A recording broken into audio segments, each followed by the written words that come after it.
top NHL players to draft for the 2023-24 fantasy hockey season. Starting with shots on goal.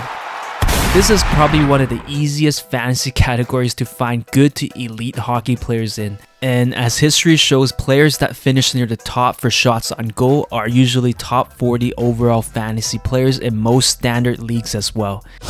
Now, if we take a look at the top 10 list from last year, it might be safe to say that many of these players will once again be somewhere near the top again. Especially players like Connor McDavid, Austin Matthews, Nate McKinnon, David Pastrnak, who in my opinion are pretty safe picks if you want elite numbers in shots on goal, as they will likely remain as top tier players in the NHL unless they fall off the face of the earth, which is very unlikely in my opinion. Also, looking back at the past 5 NHL seasons, guys like Matthews and McKinnon consistently finished near the top in this category. So in my opinion, if you want some elite numbers in shots on goal, it's probably safer to go after household names, as those more proven guys usually end up at the top of the NHL scoring list, which naturally means more shots on goal. A few up-and-coming players on the rise for this category might include someone like Jack Hughes of the New Jersey Devils, Brady Tkachuk of the Ottawa Senators, Tage Thompson of the Buffalo Sabres, and Jason Robertson of the Dallas Stars. According to the stats and forecasts, it looks like they might be that next wave of younger players who will stay near the top 10 or top 15 for the foreseeable future. So if you play in a long-term dynasty league, then someone like Jack Hughes or maybe Tage Thompson might be someone you want to go after earlier than you want. Zooming out into the top 20, it looks like Roman Josi of the Nashville Predators and Dougie Hamilton of the New Jersey Devils are pretty special fantasy players to target, especially for shots on goal, simply because of their position. Only 2 defensemen finished in the top 20 last year, so having an elite guy like Josi or Hamilton on your roster might give you a huge advantage over other teams that have defensemen that are maybe in the B tier or A- tier. 2 dark horse candidates to watch out for this upcoming season on my list is probably Jordan Kyrou of the St. Louis Blues and Carter Verhaeghe of the Florida Panthers. Both coming off career highs in goals last season and quietly finished in the top 20 for shots on goal last year. They look like they're just starting to hit their prime, so there is a chance that we might even see more improvement from both of them this season. Going further down the list, a few more underrated players with upside to be the biggest risers in this category includes probably Matt Boldy of the Minnesota Wild, Nico Hischier of the New Jersey Devils, and Martin Necas of the Carolina Hurricanes. Hopefully I didn't butcher his name here, but overall all finished with new career highs in shots on goal last season and was in the top 50 for this category. So it looks like they are only trending up heading into this new NHL season. And one key thing to remember is that these guys will probably still be available much later in your fantasy drafts, especially after those top tier guys like Matthews, McKinnon, and McDavid are long gone.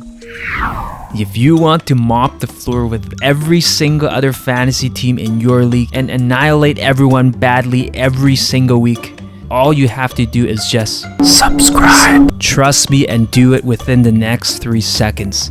I wouldn't risk it. Anyways, on to the next category. Assists. Another super important fantasy category, especially if you want to build a strong offensive fantasy team. Now, only 4 players finished with 70 assists or more last season. And get this, only 9 players in the entire NHL finished with 65 assists or more last year. So maybe it's just me, but the stats show that this is actually a super rare fantasy category that could dry up fast in your drafts. So if you are that guy or that team and are able to draft 2 or 3 of the top 20 assist guys, you are pretty much set in my opinion, and have a pretty good chance of mopping the floor with your opponents in this category throughout your entire NHL season. If you take a look at the top 10 list from last year, then you can actually see that there's a good mix of centers, wingers, and defensemen. So unlike shots on goal where it's mostly forward based, you actually don't have to target one particular position to get your top assist guys here. But one important thing I want to point out is that out of everyone in the top 10, you can tell that most of these guys are also on the top power play unit for their respective teams. So that's one thing to keep in mind when drafting. because chances are if a player you're drafting does not see significant first unit power play time like McDavid, Draisaitl, Carlson, or Quinn Hughes, then it's just simple math. It will be a lot harder for them to put up elite numbers in assists. Also notice how there were no rookies or even second year players that finished in the top 20 for assists last year. So unlike other fantasy categories, I think this is one of the more easier categories to predict, and it's almost always safer to go with a more proven vet that has a more secured offensive role on their team. However, if you want to go younger, then a few younger players who I think has good potential to break into the top 10 this year might include someone like Jason Robertson of the Dallas Stars, Elias Pettersson of the Vancouver Canucks, and Adam Fox of the New York Rangers. And we also can't forget about Cale Makar of the Colorado Avalanche. Makar missed over 20 games last year and wasn't in the top 20, but if he is 100% healthy, most can agree that Makar has a legit shot to be a top 20 or possibly even top 10 or top 15 fantasy player in this category. Two players I think are a bit underrated in this category and are actually on my sleeper list includes Clayton Keller of the Arizona Coyotes and Tim Stützle of the Ottawa Senators. Both super skilled playmakers seeing major offensive minutes on their teams, and most importantly has improved in the assist category year over year for the past few seasons. Personally, I wouldn't be surprised if either Keller or Stützle takes their game to the next level and possibly breaks into the top 15 or even top 10 in assists this upcoming season. Goals. Perhaps the most important category in most fantasy leagues heading into this season. If you draft right, goals can single-handedly win you a lot of fantasy leagues this upcoming season. As we look at the stats, only 5 players in the entire NHL scored 50 goals or more last year. Crazy stat, but notice how everyone in the top 5 played on legit playoff teams looking to go on deep Stanley Cup runs. And also notice how only 7 players had 45 goals or more last year. So if you don't draft your elite goal scorers early, then simply put, you might have missed out. And it might be very hard for your team to compete in the scoring department against other managers, unless if you're able to fill up the rest of your roster with plenty of 25 to 30 goal scorers later in the draft. Now, once again, if they can stay healthy, then household names like McDavid, Draisaitl, Pasternak, Matthews, and even Alex Ovechkin should be pretty safe picks. Because overall, the same few guys has consistently finished in the top 10 in goals over the past 5 to 7 years. But interestingly, we're starting to see the next wave of young guys trying to solidify their spot as perennial top 10 goal scorers in the NHL. To me, that list includes Jack Hughes, Jason Robertson, and Tage Thompson. So if you're looking at things long term and very far out in future keeper leagues, then it might actually be a priority to take a younger guy like Hughes or Robertson over someone like Ovi, as they probably have way more prime years left in them. And going further down the list, a few up-and-coming guys who could come out of nowhere with an outside chance to break into the top 15 in goals might be someone like Andrei Kuzmenko of the Vancouver Canucks, his teammate Elias Pettersson, Kaprizov of the Minnesota Wild, and Tim Stützle of the Ottawa Senators again. Because overall, these guys have elite goal scoring ability, and it's just a matter of putting it all together and capitalizing on more scoring chances. At worst, I feel like a guy like Kuzmenko, Pettersson, Stützle, and Kaprizov can be a perennial top 20 goal scorer for the next 3 to 4 years. They might not be on McDavid, Draisaitl, or Matthews level where they can put up 55 plus a year.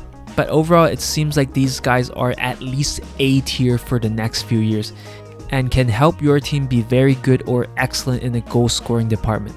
Two potential bounce back candidates I like on my watch list include someone like Steven Stamkos and John Tavares. Yes, they are a little bit older now, but history shows that these guys are capable of consistently putting up 30 to 40 goals in a good year. And if they capitalize on a few more chances, I wouldn't be surprised to see someone like Stamkos bounce back into the top 15 once again. One point I want to emphasize is that goal scoring is a very proven player fantasy category. So not very often do you see a rookie or even a second-year player jump in and break into the top 10 just like that. Now maybe someone like Bedard can do it, but history does show that even a super hyped first round pick player usually takes at least a few seasons to figure out how to score 40 goals in the NHL. So if you were to ask me, I wouldn't overreach for a super hyped prospect and try to rely on them to score over 40 goals for your fantasy teams this upcoming season. Power play points. Now this category is closely tied to regular points. As you can see, the top power play point players in the league last year were also near the top of the list for total points scored as well. So you are pretty much killing two categories with one stone if you draft an elite player in this category. To me, getting someone like Connor McDavid or Leon Draisaitl is like a cheat code for this category, as the Oilers' dominant power play doesn't look like it's going to drop off anytime soon. So you're pretty much guaranteed to get elite numbers from those two guys if you're lucky enough to have them on your roster. Meanwhile, players like Kucherov, Robertson, Tavares, Zibanejad are also very solid picks as well, as they are likely the key offensive weapons for their team's main power play. But if you do miss out on main guys playing first power play unit, you can also find potential sleepers in guys that get to see first unit power play time with talented all-stars. One good example from last year would be someone like Ryan Nugent-Hopkins of the Edmonton Oilers. He finished third in power play points in the entire NHL last year, only behind McDavid and Draisaitl. And surprisingly, he is somewhat underhyped in drafts and usually get taken a lot later than his teammates. So you might want to do some research and draft a couple of secondary first unit power play guys. It can also be overpowering if you land a defenseman who is also a power play specialist.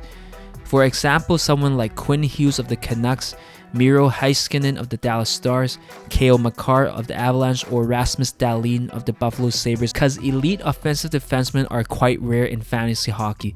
So having one or maybe two who can put up maybe 30 to 40 power play points for you might mean the difference in winning or losing close weeks in this category. Moving on to hits. Perhaps this is the most interesting fantasy category with the biggest risk to reward ratio. Top 5 players in the league in hits last year included some of the most random names, including Luke Shen, Racco Gudas, Nick Delorier, Jack McBain, and Matt Martin. Notice how none of these guys scored more than 30 points last year. So in short, it's usually very hard to find a good to elite offensive player who can also put up big numbers in hits for your team. In fact, the only elite scoring player who also finished in the top 20 in hits last year was Brady Tkachuk of the Ottawa Senators. He finished with 35 goals and 85 points last year. The next best offensive player who finished in the top 15 in hits was Jack McBain of the Arizona Coyotes, but he only had 12 goals and 26 points.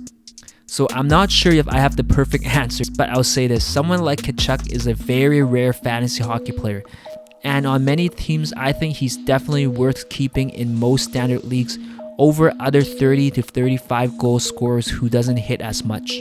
Now if we look back on the list, besides Tkachuk, it is very hard to recommend any top 20 player who finished in hits last year as must roster players.